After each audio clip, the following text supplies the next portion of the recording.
Imagina una cocina que no es una prisión para mujeres, un lugar para condimentar, sazonar, sancochar la vida, una fragua, un fogón transformador, un lugar donde comenzó todo, un lugar donde se confabula, donde se trama libertad. La cocina de Chabela, un nicho donde sazonamos la vida pública con pimienta feminista.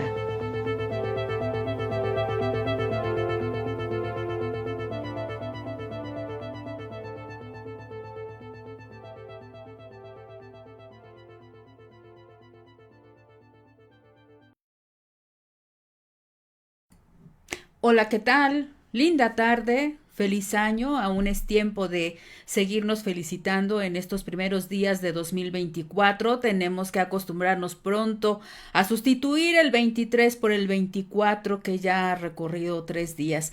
Y hoy que es miércoles reiniciamos nuestras transmisiones de La Cocina de Chabela y saben ustedes que como cada semana y desde hace poco más de 3 años siempre al frente Maru Chávez, a quien le damos un fuerte abrazo y una bienvenida muy calurosa en esta mitad de semana para reiniciar La Cocina de Chabela. Querida Maru, ¿cómo estás? Bienvenida. Hola, ¿qué tal, Ceci? Muy buenas tardes. Eh, ¿Qué te puedo decir? Hay un montón de cosas, de deseos para este año que inicia, que a final de cuentas, pues es un ciclo nuevo para contar cosas de la vida, para contar los días y para contar cosas que suceden en la vida. Muchísimas gracias, como siempre, por estar en la cocina de Chabela. Espero estarme escuchando bien. Tengo un poquito de condiciones, porque bueno, también iniciar el año tampoco es tan, aunque lo repetimos cada 365 días del año, pero siempre hay algo que nos, pues, condiciona a estar cerca de la familia o en algún otro lado, viajar, y entonces, bueno, las condiciones son así. Espero que se escuche bien, toda esta transmisión nuevamente de la cocina de Chabela en Violeta Radio 106.1 de FM en la Ciudad de México, pero que además hacemos posible pues la transmisión desde cualquier parte del mundo prácticamente o del territorio nacional. Así es. Entonces, estamos muy encantadas, pero también muy comprometidas con este espacio que pretende justamente visibilizar diversos aspectos de la vida social, humana, de las personas con perspectiva feminista, con pimiento feminista, como Así es. decimos acá en la cocina de Chabela. Entonces, pues muchísimas gracias, Ceci, por este reencuentro en este espacio, en la cocina Ujú. de Chabela, hoy 3 de enero del 2024, Ceci. Gracias como siempre. A ti, Maru, y fíjate que creo que sí se va a escuchar bien, aunque las cuestiones técnicas a veces pues no sean las óptimas. Creo que cuando se habla de paz, creo que cuando desde la voz de las mujeres, creo que desde esa voz con una postura feminista, lo que hoy nos ocupa tiene que oírse bien, porque siempre se oirá bien hablar de la paz y hablar de que tenemos que hacer lo que está en nuestras manos, que quizás es poco, depende de cómo lo veamos, pero quizá podría ser mucho cuando muchas voces, cuando las voces de las mujeres se unan y pongan los puntos sobre las IES y digan las cosas con claridad. Y en ese sentido, pues en estos días hemos hecho algunas lecturas muy importantes. Saben ustedes que pues aquí en la cocina de Chabela le hemos dado importancia mucha importancia a lo sucedido desde octubre pasado en la Franja de Gaza y los ataques permanentes de Israel hacia la población palestina. Respecto a este tema, les repito, hemos detenido nuestra mirada en dos lecturas muy importantes que, bueno, pues a mí me ha compartido Maru, que se me han hecho muy de iluminar nuestro entendimiento por un lado, y pues consideramos ambas que debíamos compartirlas con ustedes, ¿no es así, Maru? Sí, así es, Ceci.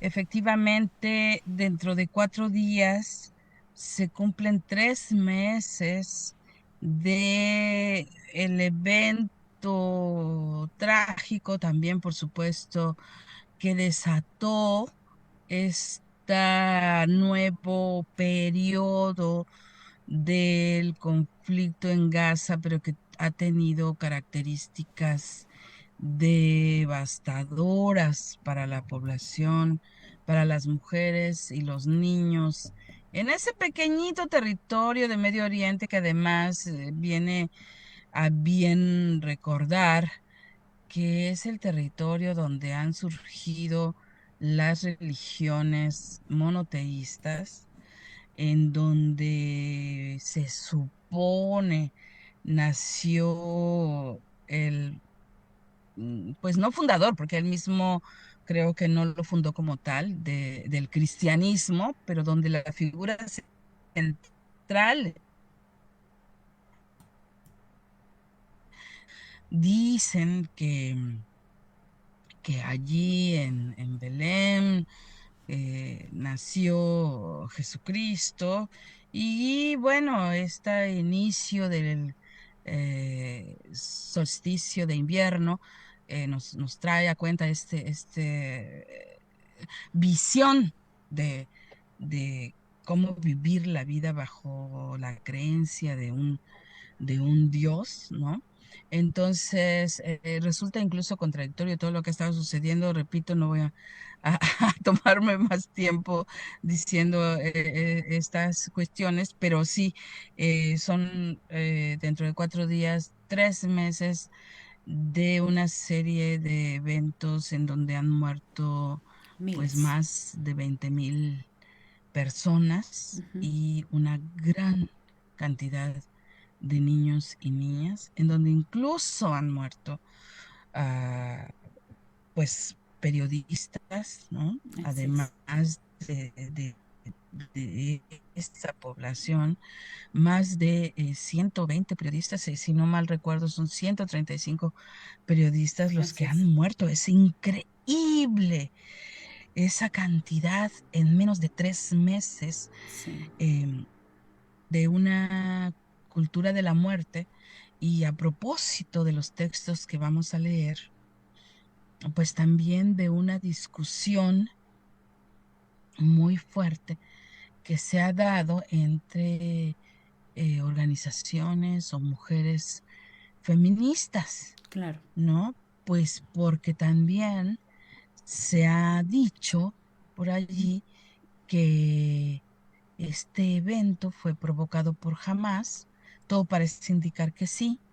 El 7 de octubre, Hamas lanza un ataque aéreo em, hacia Israel, en donde aparentemente murieron, inicialmente dijeron 1,400 personas judías, y de otras nacionalidades. Incluso hay pues Mexicanos. algunas personas mexicanas, sí, que fueron secuestrados por Hamas.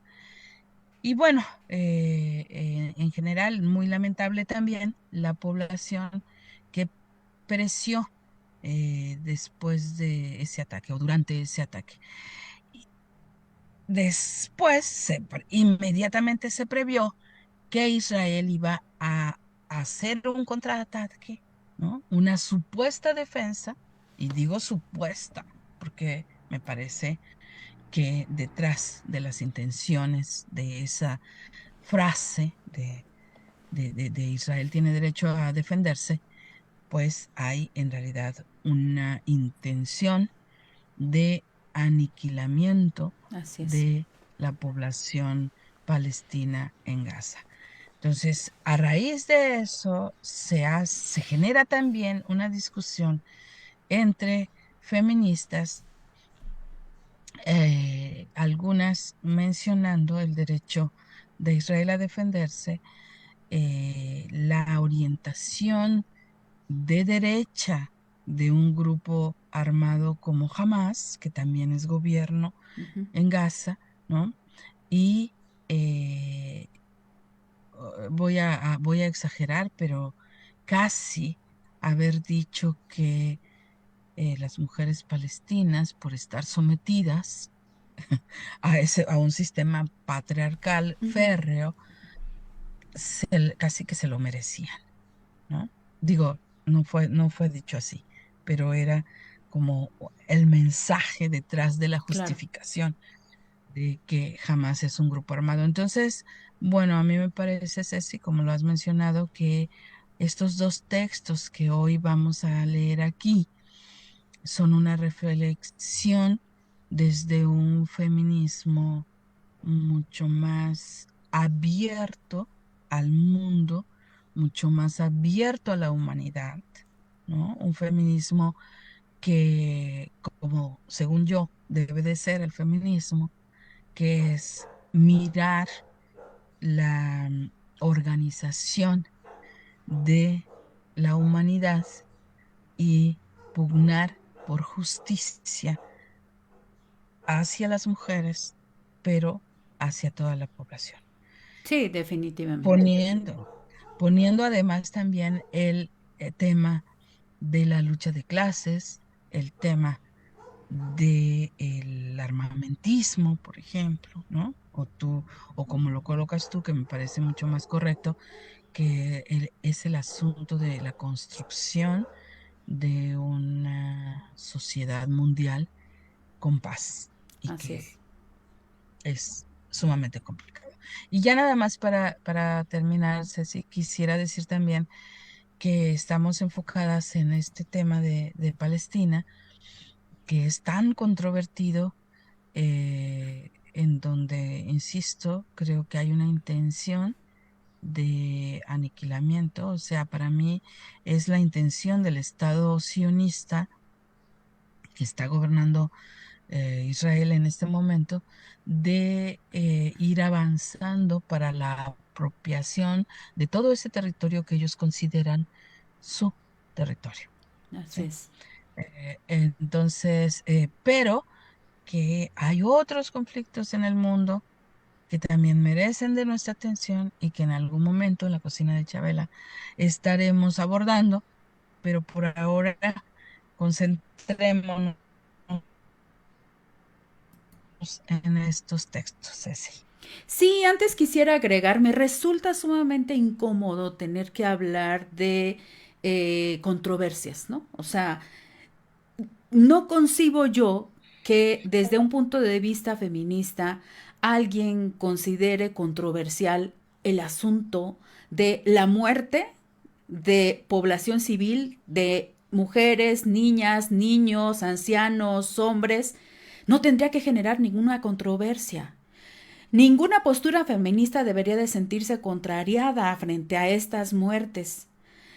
Ninguna postura feminista tendría que descalificar a un grupo de mujeres tomando como punto de partida su cultura milenaria, ¿no? De entrada. Y entonces, este asunto de el tema controversial a mí me incomoda tener que darme cuenta que hay expresiones de voces feministas que no conciban que todos los seres humanos tienen derecho a la paz y tienen derecho, por tanto, a la vida, ¿no? Y así Ujú. como estamos en este programa hablando y levantando la voz para que sea posible detener la masacre, que no puede tener otro nombre de lo que está sucediendo en Palestina, pues también tenemos, y lo hemos hecho, que levantar la voz para que sigan muriendo personas en Ucrania y en Rusia por ese conflicto que tiene ya casi 2 años, ¿no? Está por cumplir 2 años. Y en ese sentido, el feminismo no tendría que estar en estos dilemas. El feminismo tendría que estar así como con el pañuelo verde con relación a nuestro derecho a decidir por el cuerpo, también con un pañuelo blanco por nuestra firme decisión y voluntad de luchar por la paz, ¿no? Y Así creo es. que en ese sentido, por eso es que estos dos textos que ahora compartimos con ustedes se nos hacen de mucho valor porque nos dan luz. Y creo, Maru, que pues bien haríamos ya en iniciar la lectura, primero con el texto que desde el pasado mes de octubre fue publicado por una muy destacada periodista española, ella aragonesa, que desde hace ya un tiempo está en territorios de Oriente. Primero estuvo bastante tiempo en Egipto y ya desde hace también buen tiempo está en la Franja de Gaza. Ella permanentemente está informando de lo que sucede, pero desde un punto de vista crítico respecto a cuál ha sido la reacción de muchos medios de Occidente frente a lo que ella está mirando. Ella se precia de ser una conocedora de esta compleja relación entre judíos y palestinos y todo este asunto de la guerra, Maru, pero nos ha regalado un texto desde octubre pasado que nosotros hemos consultado en este espacio virtual que se llama El Salto y que se llama Un alegato feminista por las mujeres palestinas. Y pues yo te invito a que inicie su lectura, Maru. Claro que sí, Ceci. Muchísimas gracias por darme el pie a iniciar esto, porque me parece muy importante el párrafo introductorio de este análisis que se llama Un alegato feminista por las mujeres palestinas. Dice, no se puede ser feminista si no se está con las mujeres palestinas, si no se está contra el bloqueo, la ocupación, el colonialismo de Israel, porque todo esto es violencia contra las mujeres. Sigue. Es un momento crucial para el pueblo palestino. Lo es porque lo que sucederá en la Franja de Gaza puede cambiar durante todos estos años de bloqueo israelí, que para casi 2/3 de la población de la franja han sido años acumulados en el desarraigo bajo el estatus de refugiada, entre comillas. Es a la vez un momento en el que las autoridades israelíes, políticas y militares han enseñado su verdadero rostro con una salvaje, ilegal y despiadada respuesta, cebándose con la población civil palestina, no sin que esto sea una decisión estudiada, premeditada y con un fin.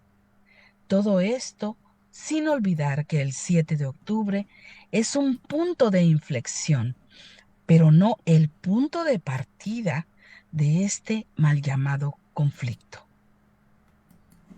Continúa, Ceci. Continúo con este texto de Isabel Pérez. Es indispensable hablar de las mujeres palestinas en plural, de humanizarlas, acercarlas a nosotras, pensar en ellas mientras realizamos, como mujeres en Occidente, nuestra cotidianidad diaria. Nosotras nos levantamos cada mañana de la cama, casi precipitadamente, con cansancio acumulado y con la responsabilidad, en la gran mayoría de las ocasiones, de despertar a nuestras criaturas, de vestirles, de darles el desayuno. En la Franja de Gaza, las familias suelen ser numerosas y desde muy pequeños Los hermanos o hermanas mayores cubren la corresponsabilidad que debería recaer sobre el padre en esta tarea que os describo. Maru. Se podría añadir aún más realidad a este amanecer. Los sonidos de ametralladoras del ejército israelí en la línea verde, la línea de armisticio que separa la franja de territorio israelí ocupado en 1948, interrumpiendo abruptamente el honrado trabajo del campesinado, o las explosiones de obuses lanzados desde los buques de la Marina israelí contra la pequeña flota pesquera gazatí. Una de las primeras mañanas en mi casa familiar de Der al-Balá, en el centro de la Franja de Gaza, una casa familiar donde cada planta la levanta el hijo, en masculino, que se casa, me encontré con mi suegra, Joweida, en el huerto con esos sonidos de fondo. Yo, un poco sobrecogida, pero sobre todo enfadada, la miré y le pregunté a qué se debían tales ataques a gente corriente trabajadora. Ella me miró y, encogiendo los hombros, me respondió: es nuestro día a día. Joweida, mi suegra, no es de familia refugiada, pero sí muchas de nuestras vecinas. Unas son profesoras en las escuelas de la UNRWA, que es el organismo de Naciones Unidas para la ayuda a Palestina, por cierto, o administrativas en alguna ONG. Otras son campesinas y trabajan incluso cargando a sus bebés, nacidos o aún en gestación. Las hay beduinas que cuidan de su propio ganado porque las beduinas pueden ser económicamente independientes de sus maridos.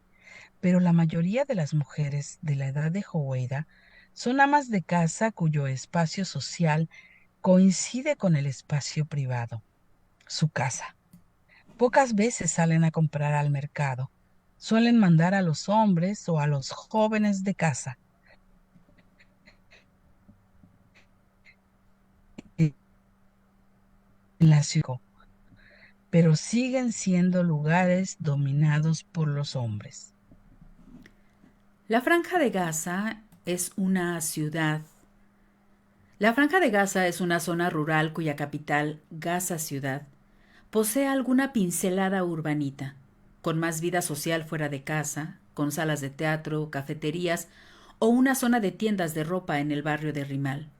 Todo esto ha desaparecido, al igual que los lugares donde las mujeres del resto de la franja socializaban con sus vecinas, amigas o familiares mujeres, sus casas. Se han desvanecido bajo las bombas israelíes. La zona de la Franja de Gaza que el ejército israelí ordenó evacuar, el norte del Valle de Gaza, comprende Gaza ciudad y las localidades y campos de refugiados palestinos del norte. Se trata del área más densamente poblada de toda la franja y con mayor número de personas con estatus de refugio. Esto es Deir al-Balah, que normalmente tiene 90,000 habitantes, pero ahora se han triplicado con la llegada de la gente desplazada. A Yan Yunis, a cuyos 200,000 habitantes, se le han sumado otros 500,000. El resto del 1.100.000 personas huidas llegaron a Rafah, de 100,000 habitantes, la última localidad al sur antes de llegar a Egipto, donde se encuentra además el cuello de la botella para intentar salir a través del paso fronterizo egipcio. El 7 de noviembre saldrían del norte en un ultimátum israelí alrededor de 15,000 personas, entre ellas mujeres, niños y niñas, ancianas y personas con distintas discapacidades. Las mujeres palestinas, perdón, Ceci, es tu turno. Las mujeres palestinas en la Franja de Gaza, junto a los niños y niñas, suponen la mitad de las personas asesinadas bajo los bombardeos israelíes, y eso sin contar las que aún están bajo los escombros. Ocurren casos de bombardeos de casas en el momento en el que él, el patriarca de la familia, sale a las colas del hambre por el pan o por algo de agua, y ella se queda con las criaturas en casa y mueren. Las Naciones Unidas hablan de que ya son más de 2.000 mujeres las que se han quedado viudas y más de 5.000 niños y niñas que se han quedado sin madres. Haré un paréntesis aquí para decir que esta cifra, por supuesto, ha cambiado enormemente. Este texto fue compartido en octubre y ahora en enero hablamos ya, hace un momento, Maru, dijiste estas cifras terroríficas. Continúo con la lectura. Suponiendo uno de los peores traumas en la infancia. Hay mujeres que se han visto vagando solas o madres e hijas buscando un techo bajo el riesgo de caer bajo el fuego del ejército israelí o de ser víctimas de asaltantes. Hay madres que están pasando hambre porque lo poco que tienen de comer se lo dan a sus criaturas. Se vislumbra un importante problema de enfermedades, como falta de hierro, de vitaminas que tanto nos afectan a las mujeres. A muchas no les llega la menstruación, otras piden la píldora para impedir que les venga. Lo prefieren porque no hay compresas. De otro modo se ven obligadas a lavarse como pueden y sin privacidad.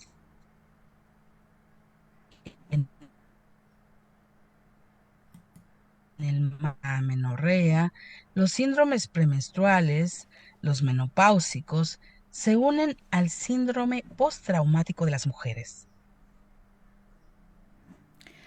La población masculina y femenina coinciden prácticamente en número. La mitad del total de la población de la Franja de Gaza son, eso sí, jóvenes, por lo que la principal ocupación de las mujeres palestinas en la Franja de Gaza es estudiar. Las universidades, de hecho, son el punto neurálgico de encuentros, de nuevas amistades, de futuros matrimonios. Son un lugar de socialización con el sexo opuesto, algo que de otro modo no sucedería con tanta libertad.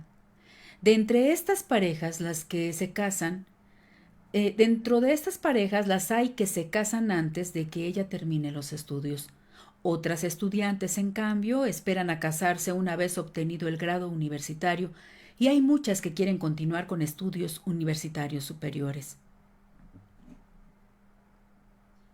La Franja de Gaza tiene una de las tasas de desempleo de juventud recién graduada más alta del mundo, el 70%, el 70%. De ahí que se tienda a seguir estudiando, pero para ellas, esto supone también una oportunidad para salir de la franja.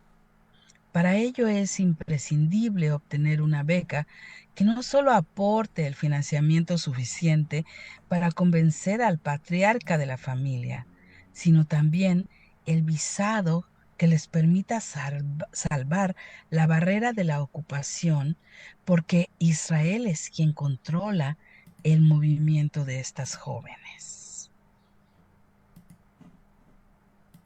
Continúo.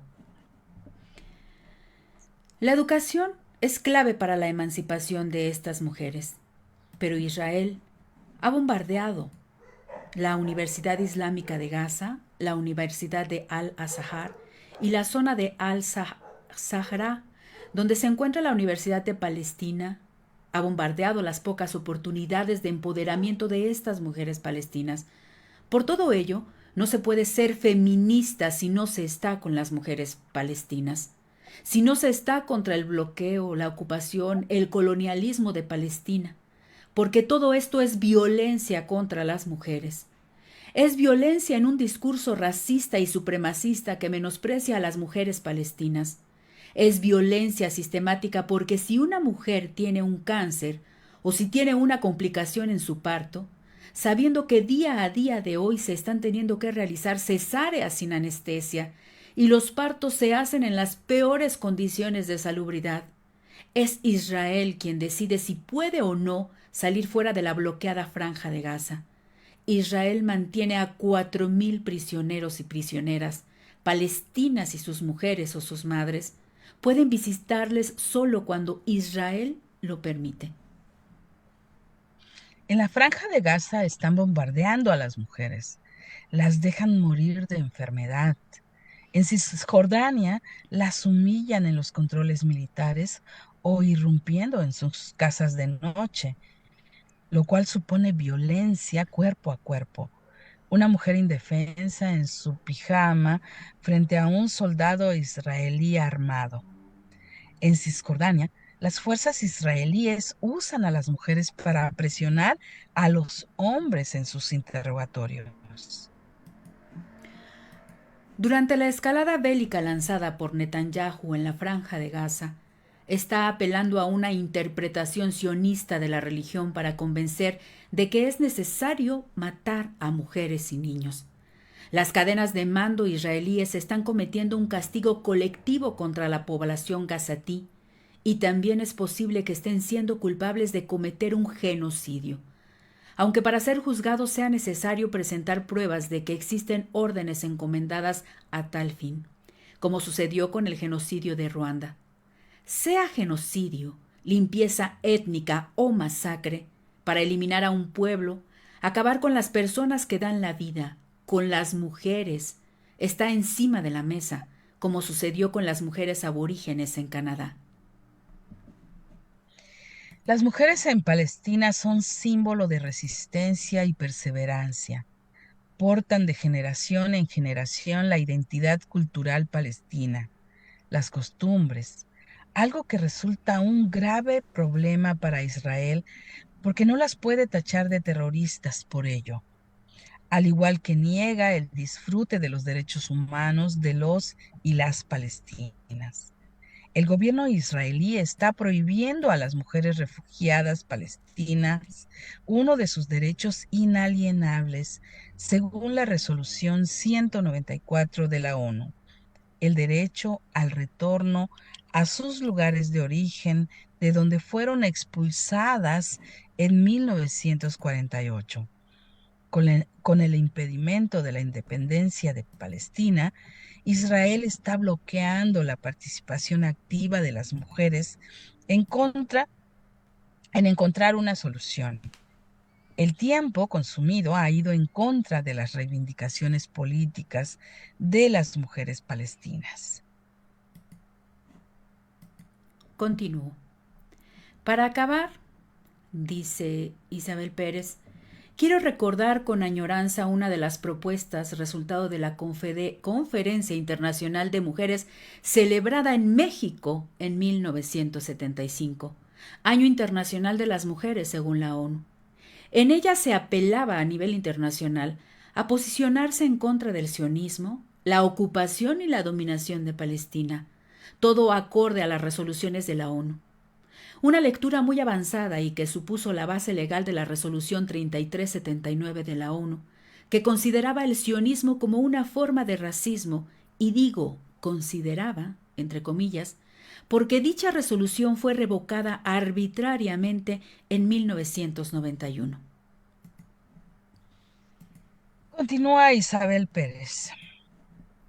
Como decía la poeta palestina canadiense Rafif Ziadah en sus versos, soy una mujer árabe de color y nosotras venimos en todas las tonalidades de la ira.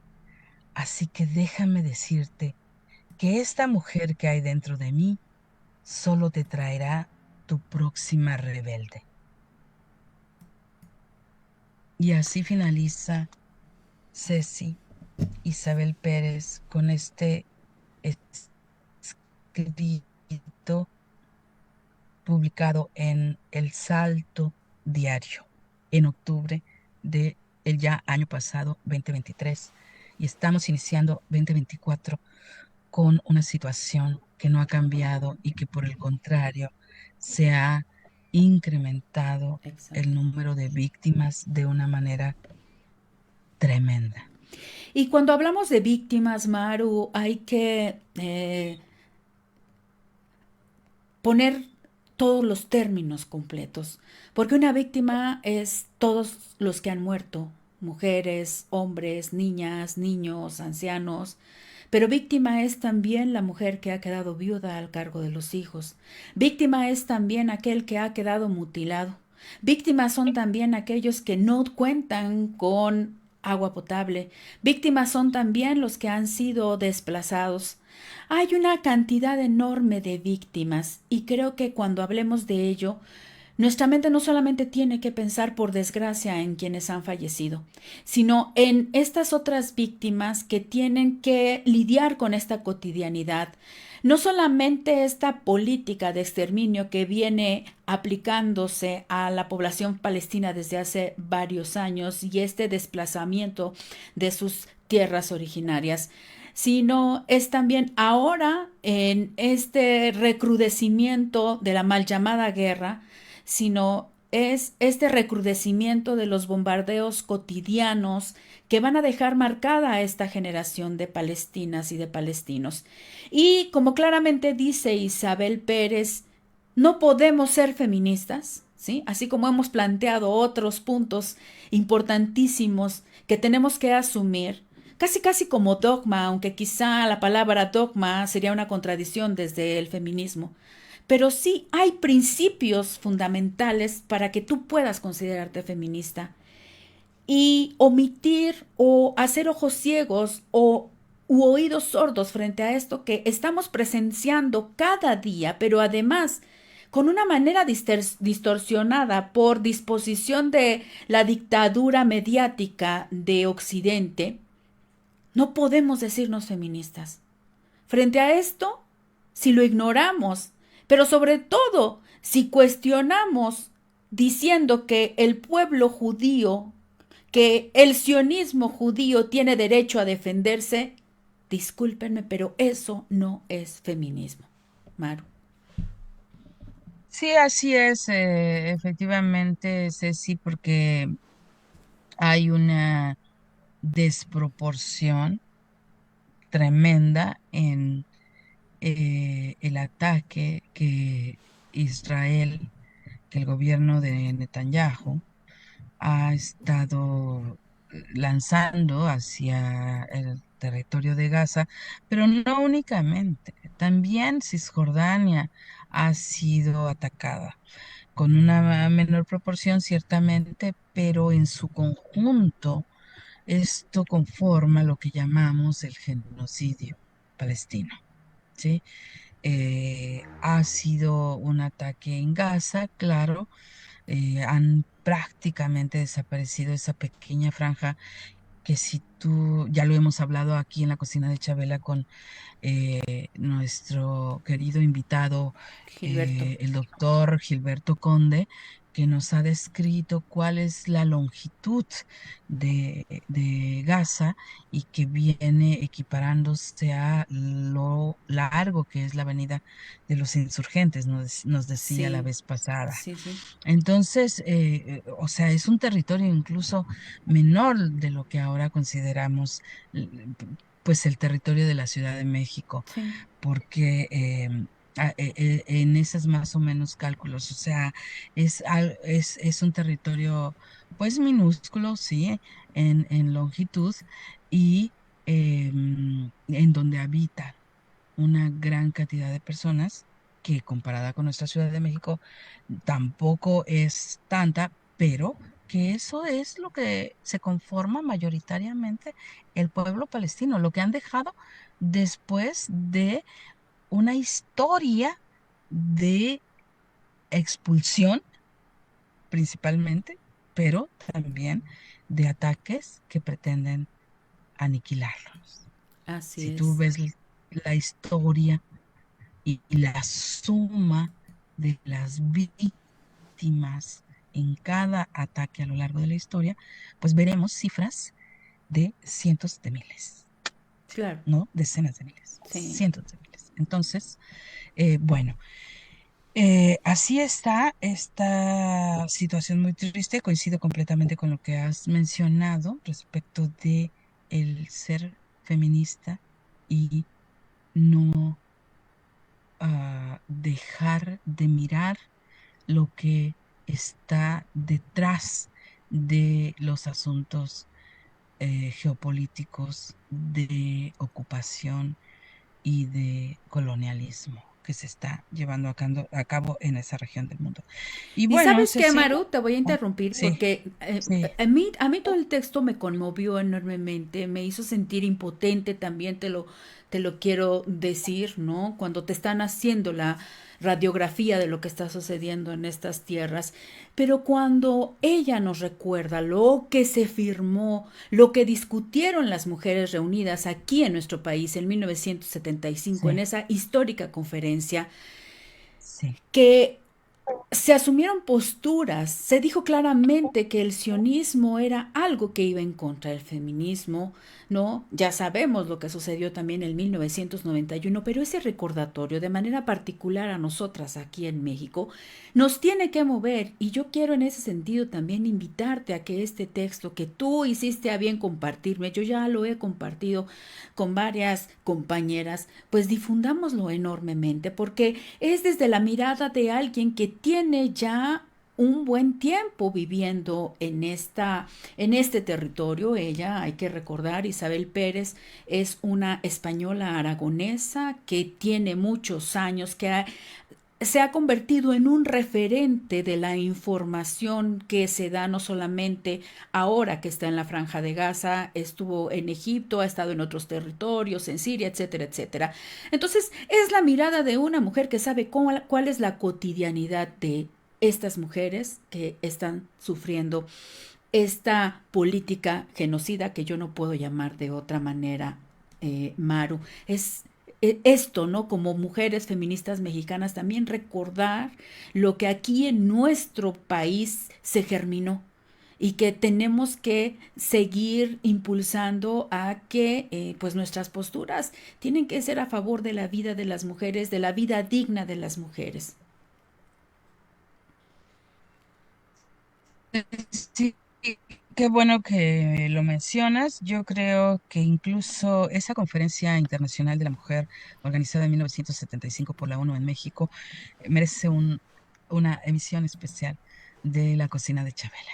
Sí, definitivamente. Saber qué es lo que sucedió en esa conferencia, Uh -huh, quiénes estaban, quiénes participaron, uh -huh. quiénes aportaron a las resoluciones de esa conferencia, pero además creo que eh, en este momento, como lo menciona Isabel Pérez, es fundamental rescatar porque ah, se nos olvida los discursos y las narrativas, y ya ves que esto de la construcción de las narrativas es un tema que a mí me apasiona, porque es a través de estas narrativas que los seres humanos nos vamos construyendo y, y vamos construyendo nuestras relaciones con el entorno, en los seres vivos de este planeta, ¿no? Y con el planeta mismo, como lo he mencionado muchas veces. Y y rescatar que justamente, o sea, no es algo nuevo, estar posicionando el feminismo con esta mirada amplia, con esta mirada integral, con esta mirada profunda de lo que es la vida en nuestro planeta, sino esto ya otras mujeres lo han planteado.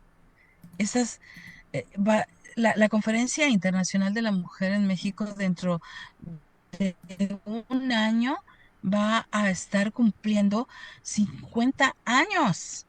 Hace 50 años había mujeres feministas que estaban justamente planteando que no tenemos que ponernos como cerrar, ¿no? Nuestra visión, cerrar nuestra mirada a solo lo que sucede en términos de violencia hacia las mujeres, en términos domésticos, por ejemplo, ¿no? Dentro de la casa o Claro. incluso la violencia estructural en nuestro país, que también es tan grave, son problemáticas muy graves, pero eso no nos tiene que perder la mirada hacia cuestiones fundamentales como esto, el posicionamiento Así es. del sionismo como una em, ideología predominante Ujú. y justificada además, ¿no? Así es. Eso no lo tenemos que perder de vista. Entonces, bueno, me parece fundamental. Haremos un programa para dedicarlo a analizar la Conferencia Internacional de la Mujer de 1975 que se llevó a cabo en México. Por lo Muy bien. pronto, Ceci, ¿Te parece, Maru? Nos robamos unos minutos de la siguiente hora para poder darle lectura o dejamos pendiente la lectura de esta otra de las voces que consideramos fundamentales, refiriéndonos a Arundhati Roy, escritora y periodista india que hace unos días levantó la voz y dijo: ¿qué está pasando en el mundo? ¿Por qué no estamos haciendo nada? Cuestionando severamente la actitud de organismos internacionales, de los países que están mirando la muerte con una cotidianidad totalmente indiferente. Ceci, justamente creo que es momento de decir que nuestros programas se han tenido que acortar porque estamos como un medio de comunicación, tanto los comunitarios como los públicos y los comerciales, estamos en un periodo en donde pues tenemos la obligación de pasar los spots de los partidos políticos. Entonces, eso ha sucedido así, pero justamente hoy iniciamos tarde porque el pautado de las 12 pasó antes del inicio de nuestro programa, por lo que ahora podemos tomarnos unos minutos de la 1 y de la 1, perdón, y cuando termine nuestro programa, pues entonces escucharán el pautado de los partidos políticos y del Instituto Nacional Electoral. Pero por lo pronto podemos continuarse así. Bueno, pues entonces te pido de favor que pues inicies la lectura ahora de el discurso que dio Arundhati Roy, esta periodista, activista, actriz india que recibió el premio Jovinda Pillai en, espero pronunciarlo bien, Tiruvananthapuram, esto en India, el pasado 13 de diciembre. Y en él, pues, apremia a pronunciarse contra la masacre de palestinos en Gaza, pues, dice ella, de no hacerlo, hasta en nuestras vidas personales somos cómplices de ella. Adelante, Mar. Y claro que sí. Em, Como lo has mencionado, Arundhati Roy escribió y este artículo fue publicado en el periódico La Jornada, em, en nuestro país, traducido al español, que muy buenísimo que hayan hecho esto, y se llama India ha perdido su brújula moral. Como lo has mencionado, al recibir el premio Govinda Pillai en India, ella recibió el premio y este es su discurso al recibirlo. Dice así: no voy a hablar acerca del fin de la prensa libre en India. Quienes estamos aquí estamos enterados de eso. Tampoco voy a hablar acerca de lo que ha pasado con las instituciones que se supone que actúan como sistema de controles y equilibrios en el funcionamiento de nuestra democracia. Eso lo he estado haciendo durante 20 años y estoy segura de que todos los que están aquí conocen mis puntos de vista. Viniendo del Continúa, Ceci. norte de India, sí, dice, viniendo del norte de India a Kerala, o prácticamente a cualquiera de los estados sureños, a momentos me tranquiliza y en otros me pone ansiosa que el terror con que muchos vivimos en el norte, estando aquí parece lejano. No está tan lejos como imaginamos. Si el actual régimen regresa al poder el año que entra, en 2026, El ejercicio de delimitación probablemente dejará sin poder a toda India del Sur, ya que se reducirá el número de miembros del Parlamento que le corresponde. La delimitación no es la única amenaza que enfrentamos. El federalismo, la fuerza esencial de nuestro país diverso, está en subasta. El gobierno central se otorga a sí mismo vastos poderes, y mientras esto sucede, somos testigos del penoso espectáculo de que orgullosamente electos ministros, principales de estados gobernados por la oposición, se ven obligados a, literalmente, rogar por la parte del presupuesto público que le corresponde a su estado. El más reciente golpe al federalismo fue la sentencia de la Suprema Corte que mantiene la derogación de la sección 370 que otorgaba estatus semiautónomo al estado de Jammu y Cachemira. No es el único estado de India que tiene estatus especial. Es un serio error imaginar que esta sentencia solo tiene que ver con Cachemira. Afecta la estructura fundamental de nuestro sistema gubernamental. Pero hoy quiero hablar acerca de algo más urgente. Nuestro país ha perdido su brújula moral. Los más atroces crímenes, las más horribles declaraciones que llaman al genocidio y a una limpieza étnica son recibidas con aplausos y premios políticos.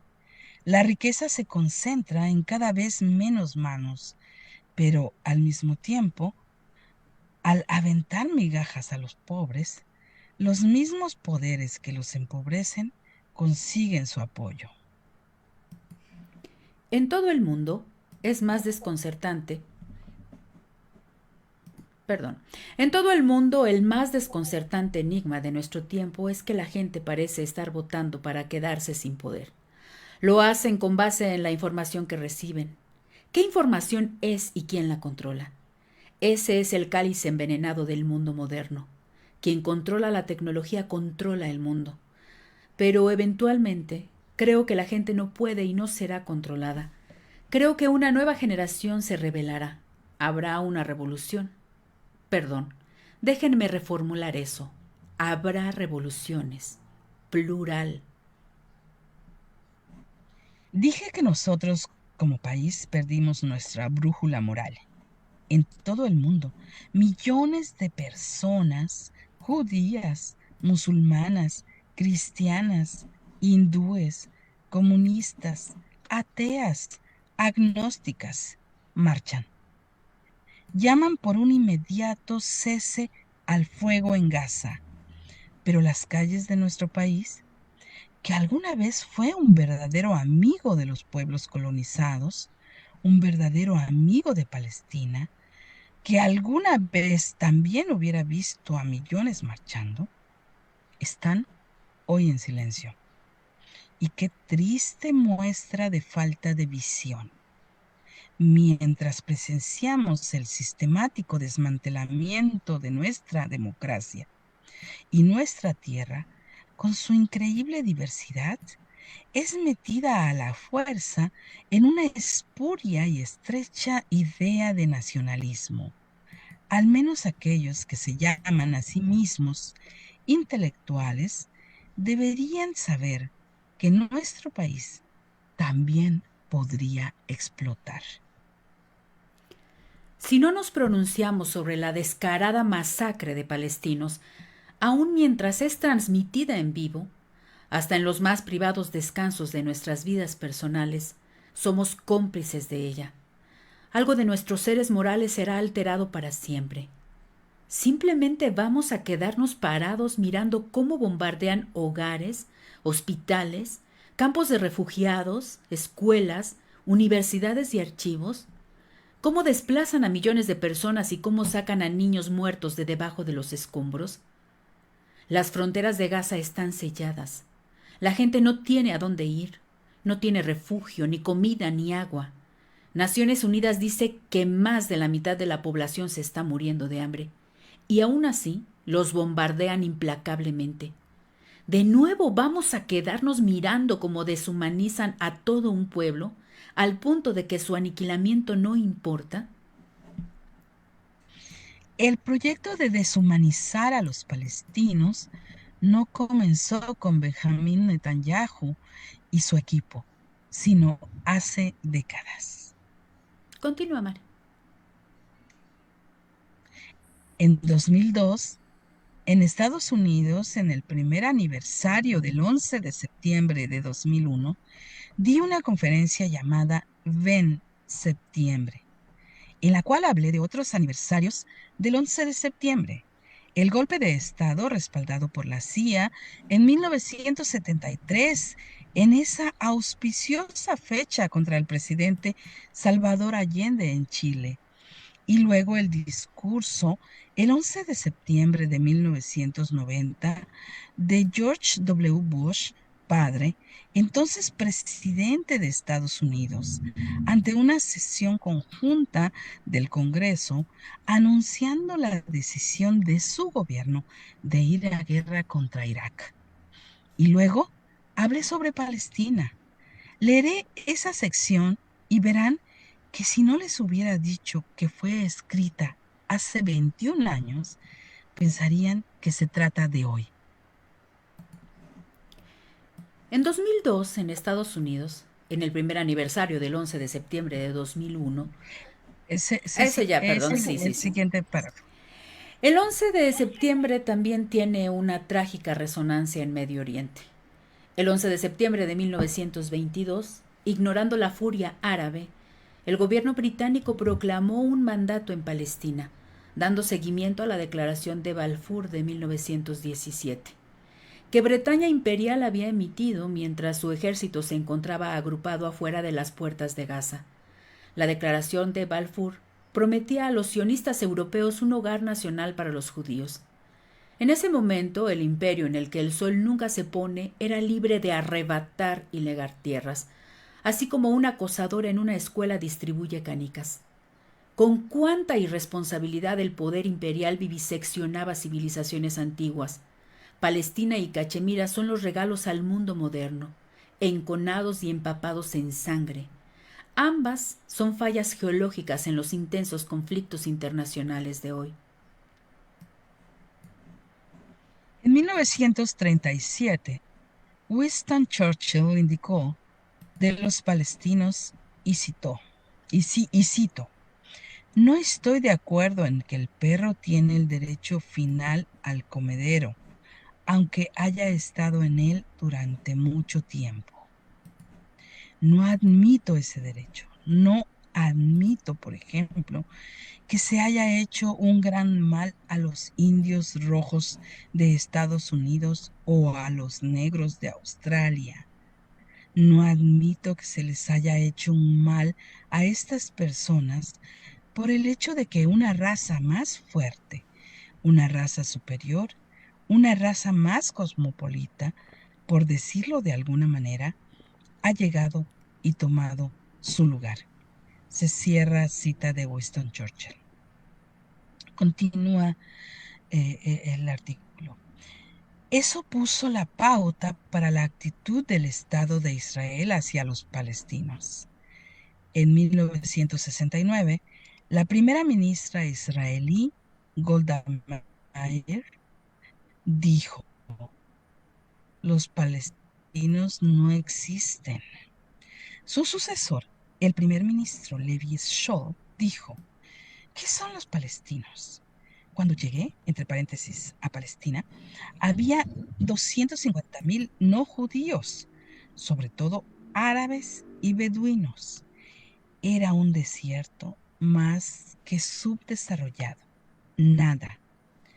El primer ministro Menachem Begin llamó a los palestinos bestias de dos piernas.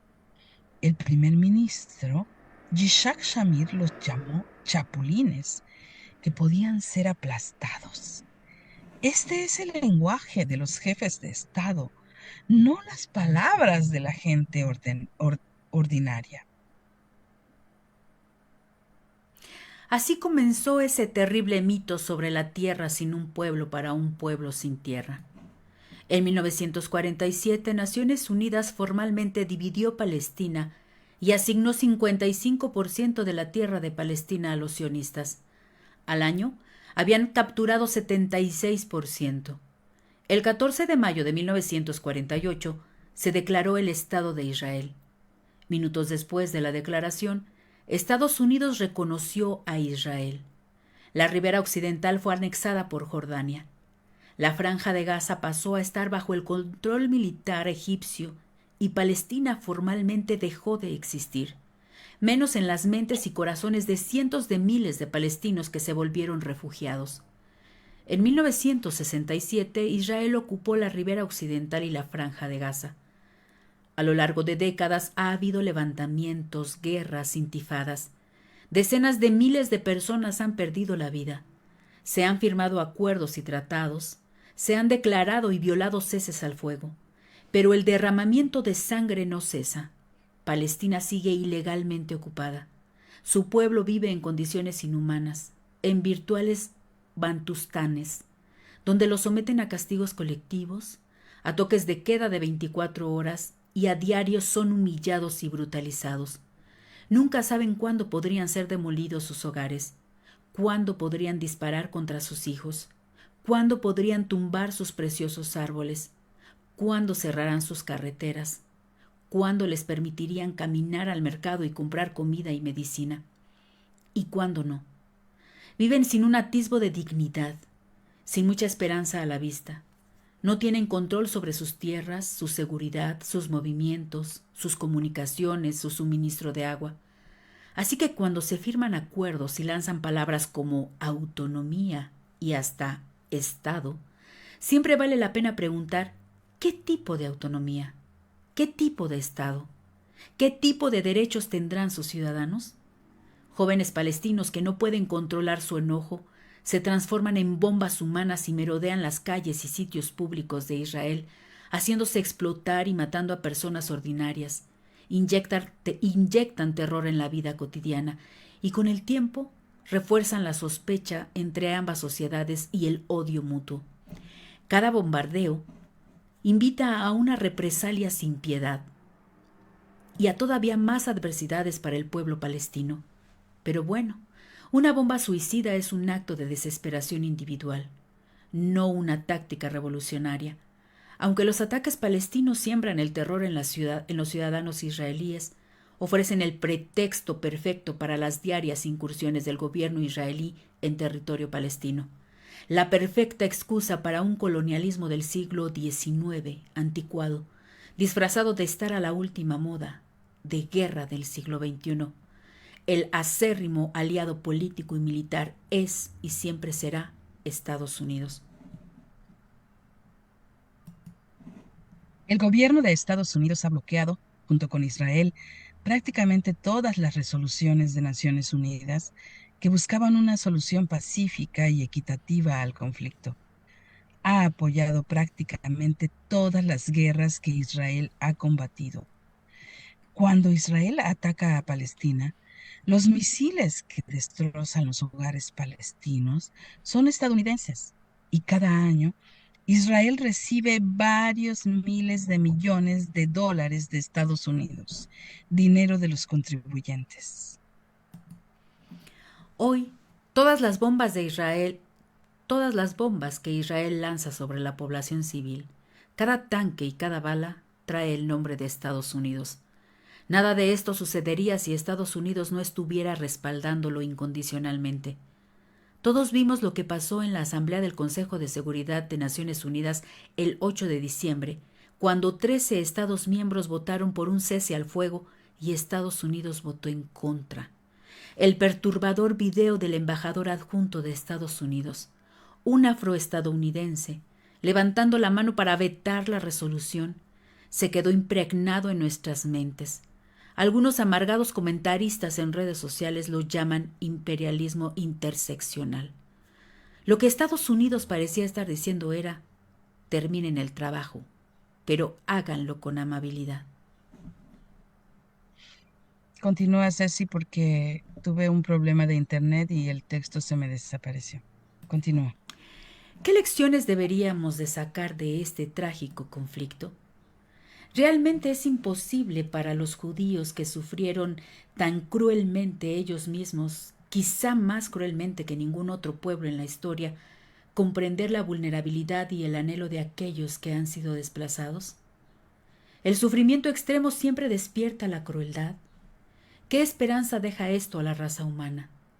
¿Qué pasará con el pueblo palestino en el caso de una victoria? Cuando una nación sin Estado finalmente proclama un Estado, ¿qué tipo de Estado será? ¿Qué horrores serán perpetrados bajo su bandera? ¿Deberíamos estar luchando por un Estado separado o por los derechos a una vida de libertad y dignidad para todos, sin importar su etnicidad o religión?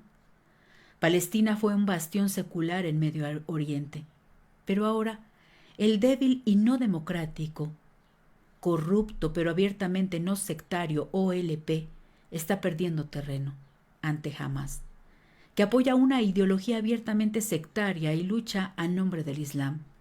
Cito su manifiesto: seremos sus soldados y la leña de su fuego, que incendiará a los enemigos.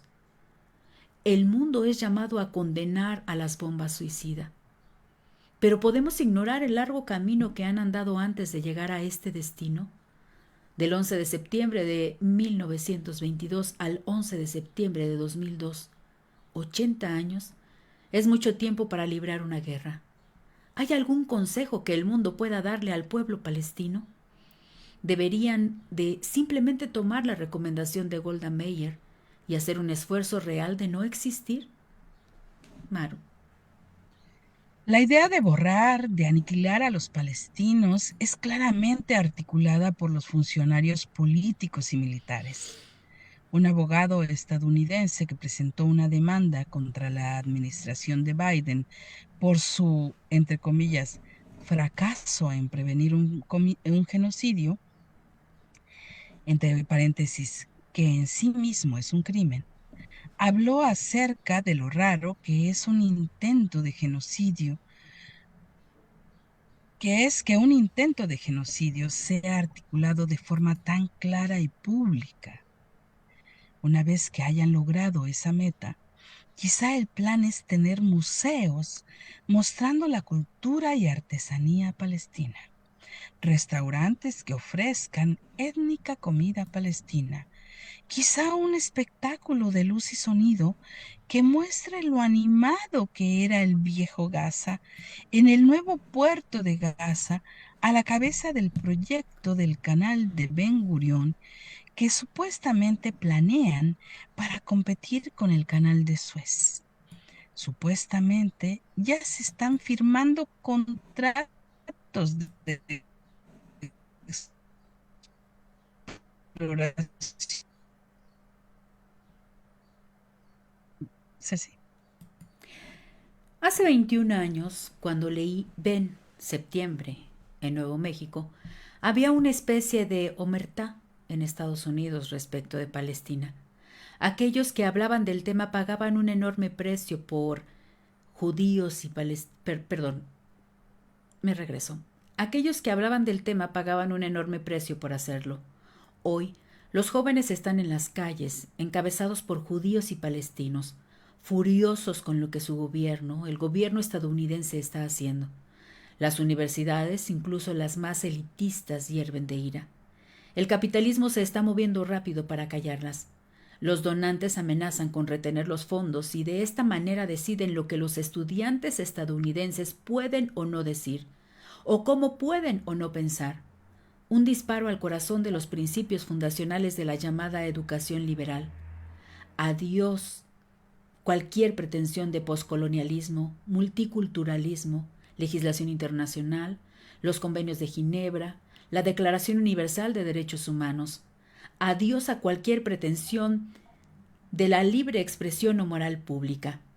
Está en marcha una guerra que los abogados y académicos especializados en leyes internacionales dice que reúne todas las características de un genocidio. En ella, los perpetradores se han puesto en el papel de víctimas. Los colonizadores que manejan un estado apartheid se han puesto en el papel de los oprimidos. En Estados Unidos, si se cuestiona esto, se es acusado de antisemitismo. Aunque sean judíos quienes lo cuestionen. Es alucinante. Ni Israel, donde ciudadanos israelíes disidentes como Gideon Levy son los más expertos e incisivos críticos de las acciones de Israel. Controla la libertad de la expresión de la forma en que lo hace Estados Unidos, aunque eso también está cambiando rápidamente. En Estados Unidos, hablar sobre la intifada, levantamiento, resistencia, en este caso contra el genocidio, contra su propia anulación, es considerado un llamado al genocidio de los judíos. Al parecer, la única cosa moral que los civiles palestinos pueden hacer es morir. La única cosa legal que el resto de nosotros puede hacer es verlos morir y quedarnos en silencio. Si no, arriesgamos nuestras becas, honorarios por conferencias y sustento. Después del 9/11, es decir, del 11 de septiembre, la guerra contra el terror estadounidense dio pretexto a regir un complejo e invasivo aparato de vigilancia con el cual nuestros gobiernos saben todo acerca de nosotros y nosotros sabemos nada acerca de ellos. De modo similar, bajo el paraguas del nuevo macartismo estadounidense, crecen y florecen cosas monstruosas en países de todo el mundo. En nuestro país, claro, se refiere a la India, comenzó hace años. Pero a menos de que nos pronunciemos, tomará impulso y nos eliminará. Ayer se dio a conocer que la Universidad de Jawaharlal Nehru en Delhi, alguna vez entre las principales universidades de India, emitió nuevas reglas de conducta para los estudiantes. Una multa de 20,000 rupias a cualquier estudiante que haga un dharna o una huelga de hambre. Y 10,000 rupias por, entre comillas, consignas antinacionales. Aún no hay una lista de cuáles son esas consignas, pero podemos estar bastante seguros de que hacer un llamado al genocidio y a una limpieza étnica de los musulmanes no estará incluida. Así que la batalla en Palestina es nuestra también. Continúo. Lo que queda por decirse debe ser dicho, repetido con claridad. La ocupación israelí de la ribera occidental y el asedio a Gaza son crímenes contra la humanidad. Estados Unidos y otros países que financian la ocupación son cómplices del crimen. El horror que estamos atestiguando ahora mismo, la inadmisible masacre de civiles por Hamás y por Israel, son consecuencia del asedio y la ocupación. Ninguna cantidad de opiniones acerca de la crueldad, ninguna cantidad de condenas de los excesos cometidos por ambos lados y ninguna cantidad de falsas equivalencias acerca de la escala de estas atrocidades llevarán a una solución. Continuemos. La ocupación está creando esta monstruosidad. Violenta a los perpetradores y a las víctimas. Las víctimas están muertas. Los perpetradores tendrán que vivir con lo que han hecho, así como sus hijos, durante generaciones. La solución no puede ser militar, solo puede ser política, en la cual israelíes y palestinos vivan juntos, o uno al lado del otro, en dignidad, con derechos iguales. El mundo debe intervenir. La ocupación debe terminar. Los palestinos deben tener un país viable y los refugiados palestinos deben tener el derecho a retornar. Si no es así, la arquitectura moral del liberalismo occidental dejará de existir. Siempre fue hipócrita, lo sabemos, pero aún eso ofrecía algún tipo de refugio. Ese refugio está desapareciendo frente a nuestros ojos. Así que, por favor, por el bien de Palestina e Israel, por el bien de los vivos y en nombre de los muertos, por el bien de los secuestrados, retenidos por Hamás y de los palestinos en las prisiones de Israel, por el bien de toda la humanidad, frenen esta masacre. De nuevo, gracias por elegirme para este honor. Gracias también por las 300,000 rupias que vienen con el premio. No se quedarán conmigo. Lo destinaré a los activistas y periodistas que continúan luchando, a un enorme costo para ellos. Bien, pues de esta manera concluye Arundhati Roy su discurso que fue pronunciado cuando le fue otorgado el premio P. Govinda Pillai en Tiruvananthapuram, en India, el pasado 13 de diciembre, Maru. Pues sí, Ceci, es reciente en realidad, no tiene ni un mes que le otorgaron este premio a Arundhati Roy. Y qué contundencia, qué claridad, qué precisa esta periodista, escritora, feminista también india, Así es. Arundhati Roy. Pues, pues esos son los dos textos que nos parecen tan clarificadores, tan honestos además, Ujú. de la exigencia del alto al fuego y el llamado que hacen a la humanidad para una solución pacífica y de convivencia pacífica entre palestinos e israelíes. Así es. Y yo con este siguiente comentario concluyo, Maru. He estado viendo en estas últimas horas la renuncia de quien fuera la directora de la Universidad de Harvard, una mujer afrodescendiente a la que se le ha criticado su actitud frente a algunas acciones que se estuvieron haciendo en la universidad, y a mí me llamaba mucho la atención de qué se trataba, y definitivamente está relacionado con esto que comenta Arundhati, ¿no? Esta presión por parte de los hombres de dinero en los Estados Unidos que la llevaron a incluso contradecir su propia acción, porque pues ahora resulta que en los Estados Unidos, el país que se precia de procurar la libertad de los ciudadanos del mundo, pues es el país en donde menos puedes hablar.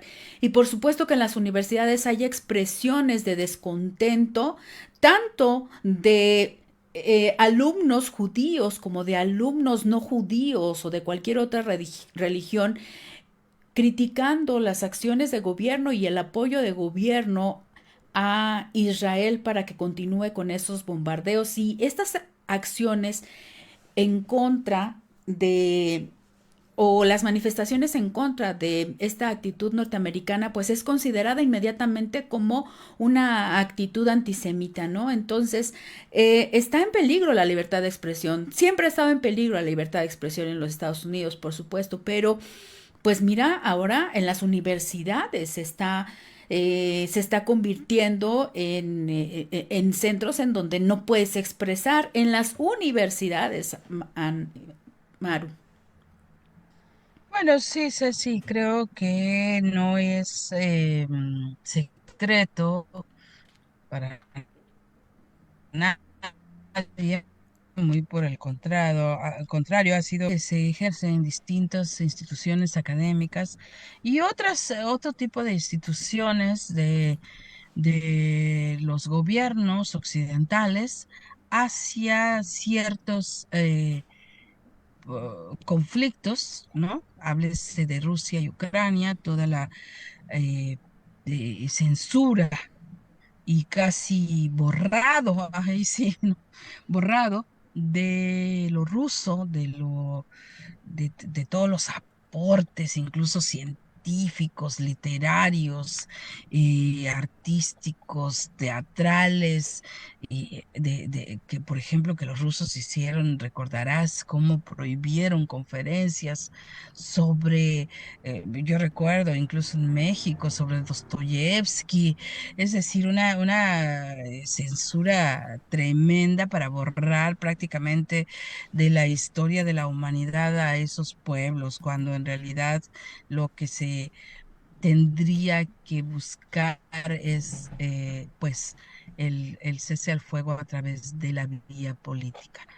Así es. La otra es pues esto, de la situación palestina y ahora queriendo impedir que haya manifestaciones públicas de llamados a cese al fuego, porque eso es lo que se ha estado haciendo, Así ¿no? es. Todas las manifestaciones en todos los países, Incluido Israel. millones de personas.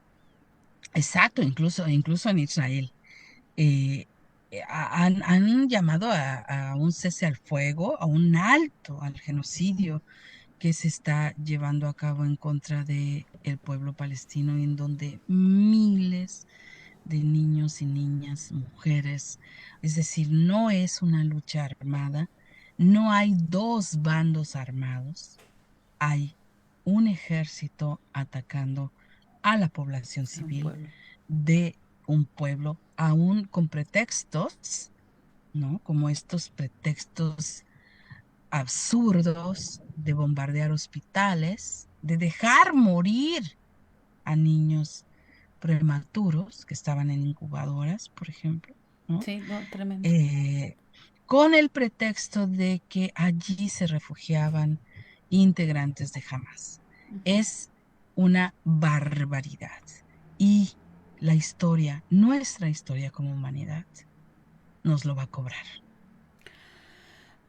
Así es, Maru, pues este 2024 seguiremos hablando de lo que lamentablemente está sucediendo en estos territorios. Asumimos como feministas lo que tanto Isabel Pérez como Aranduti nos comparten en estos textos. Compartimos también con ustedes estas letras que consideramos, así como nombramos nuestro programa, voces feministas imprescindibles contra la masacre en Palestina. Maru, no nos queda más que despedirnos de esta cocina, la primera de este 2024, decirles a nuestras amigas que la próxima semana, tanto martes como miércoles, estaremos nuevamente por acá. Claro que sí, Ceci. Pues aquí seguimos en la cocina de Chabela hablando de estos temas, cocinando algunos guisos muy tristes, muy lamentables, otros más esperanzadores.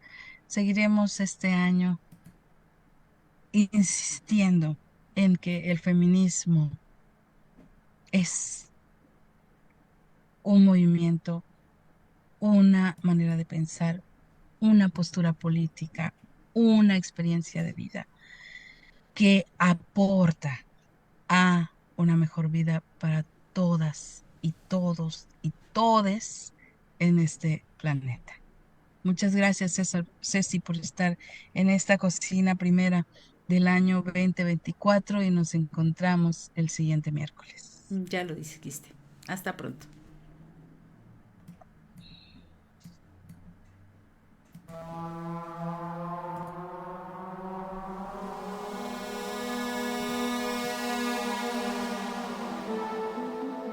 Imagina una cocina que no es una prisión para mujeres,